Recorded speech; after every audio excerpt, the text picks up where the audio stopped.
इतिहास साक्षी आहे, भारताच्या जडणघडणीत नारी शक्तीने आपले सामर्थ्य अधोरेखित केले आहे.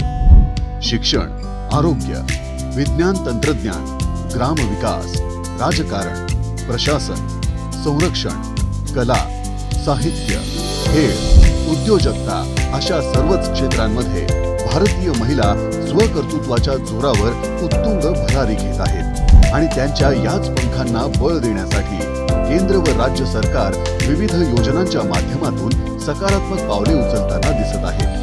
आज आपल्या महाराष्ट्र शासनाची लेक लाडकी योजना लाडक्या लेकींच्या जन्मापासून भविष्यातील महत्त्वाच्या टप्प्यांवर अर्थसहाय्य करत आहे.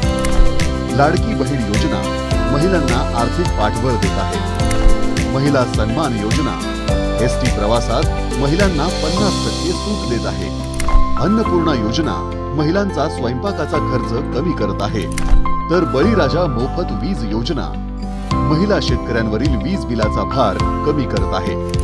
यासोबतच आपले माननीय पंतप्रधान नरेंद्र मोदीजी यांच्या नेतृत्वात राबवण्यात आलेल्या प्रधानमंत्री मुद्रा योजना व लखपती दीदी योजना महिला लघुउद्योजकांना व्यवसायासाठी अर्थसहाय्य करून त्यांना कौशल्यपूर्ण स्वयंरोजगारातून आर्थिकदृष्ट्या सक्षम करत आहेत.